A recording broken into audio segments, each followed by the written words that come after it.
dynamic gameplay, biomes that are sorted by appropriate music, and multiplayer. All of that sounds really awesome, but there's one aspect of this game that players really have to experience. Hello, you fine looking individuals. I'm going to be going over a game from the Nintendo Indie Showcase from May, Soundfall. Soundfall is presented to be this dungeon crawler rhythm-based game with also looter shooter aspects. And to be honest, they had me a rhythm game, but they sealed the deal with dungeon crawler. I like me some dungeon crawlers. This game has great and fascinating aspects that makes the game fun and exhilarating to play. But there are some things that could be tweaked to help the game feel even more exhilarating. If this is your first time here and want to know more about Nintendo games, Monster Hunter games amongst other games, perfect authentic cadence, that like and subscribe button. Out of all of the games that was in the Nintendo Indie Showcase, say that 5 times fast, Soundfall really caught my eye. But which games caught your eye? Let me know in the comments below. Let's get into it. When you begin the game, you start off as a singer named Melody, who has a main weapon that's a microphone that turns into a sonic sword of justice. Later, you will come across other characters that turn other instruments into sonorous weapons, like a guitar into an axe, or a cello into a bow and arrow,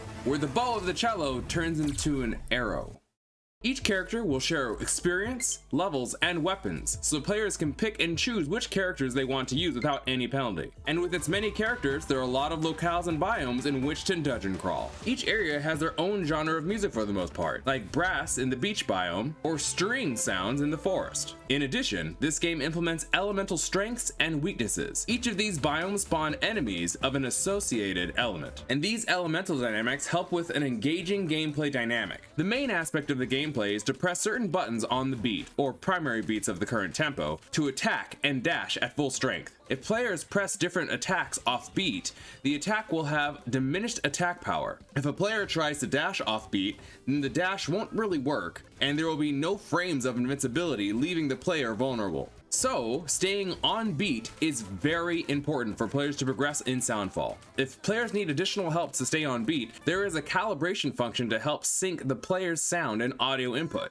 For example, if a player has a monitor that displays images fractions of a second late, or if a character uses a Bluetooth headset, which will offset the sound, you're gonna want to use the Calibrate function. If a player still needs additional help being on beat, there is a metronome function in the options menu. This will play a consistent sound on beat to help you better your performance. This leads me to some of the game's oddities. Sometimes when you're playing levels, you'll be certain that you're tapping on the beat, but the game will let you know with failed movements that you certainly are not. After turning the metronome function on, I realized that there are times that the metronome is not in sync with the music. I find this to be apparent when there's too much action on the screen. But as a disclaimer, I'm using the Nintendo Switch version, so I'm not sure if the PC or PlayStation versions have the same situation. When the metronome does get off beat with the music, in my experience, erring on the side of the metronome will allow players to be more accurate with the action beats. Since I wanted to do more investigation on why the metronome seemed off sometimes, I wanted to see what might have been going through the minds of the developers while they're creating this game. In a developer Q&A in December 2019, which was hosted by Julian Trutman and Nick Cooper, who work at Drastic Games, go over a lot of the aspects of the game's development. During this Q&A, Nick Cooper states, when we first started doing beat detection stuff, we had stuff working pretty quickly with, pop music, electronic, hip hop, but then as soon as we put metal at it, it was like, gone. Out of the other music, the beat usually lives in the bass spectrum of the music, and it's pretty clear. And like metal and some other genres is just all over the spectrum. Figuring that out was way harder problem. I mean, I think we got it pretty good, but I'm sure, there's always going to be stuff that isn't perfect. Later on in the interview, they talk about how a lot of their associates mostly listen to audiobooks, so finding the beats or BPMs or beats per minute in every song felt like the Dark Souls of figuring out what the beat is. Early in the Q&A, Nick Cooper states, BPM is something we are definitely detecting.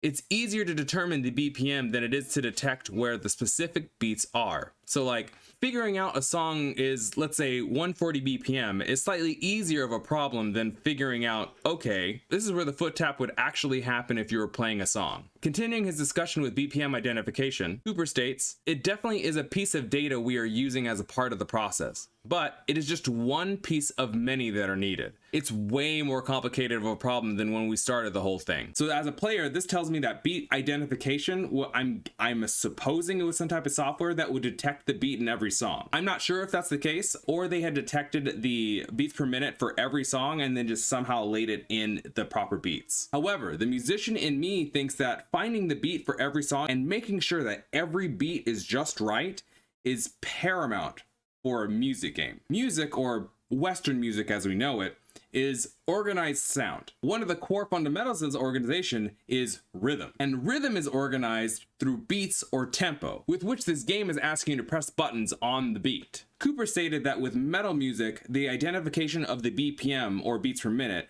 was difficult to discover. There's one metal song that I want to bring some attention to. This heavy metal song is called Annihilate. This song is by, and I'm gonna butcher these names, Frank Klepacki and John Hult. This piece starts with a measure-long bass ostinato that has a startling 16th note syncopation emphasized by a rising major 6th leap. This ostinato returns to a familiar primary beat or taktus on the 4th beat of the measure. Even though the first beat of the measure doesn't emphasize the syncopation or offbeats per se, the opening 16th notes that lead into the 8th note sound like a pickup that leads into the said 8th note. So a listener wouldn't really know what the primary beat is with the bass ostinato alone. There would need to be a functionally consistent beat which would give the listener a sense of foundational stability. This functional stability is provided at the start of the 3rd measure or the 3rd repeat of the ostinato.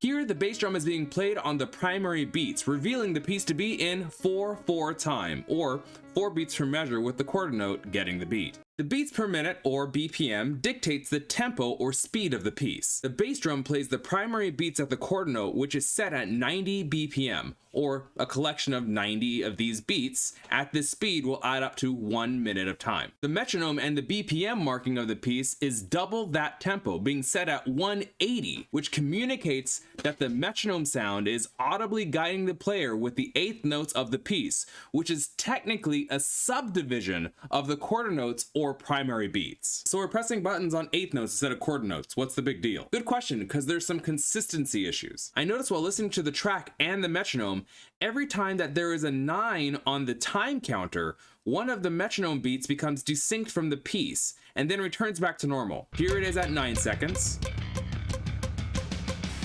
19 seconds, 29 seconds, 39 seconds, 49 seconds, and so on. I am not sure what this means. Tempo and the seconds on a timer don't have that much in common, at least not being able to cause an occurrence of desyncing, but I found this consistency of inconsistence to be of importance. Later on in the piece, around 1 minute and 4 seconds to 1 minute and about 14 seconds, the metronome is completely off the primary beat.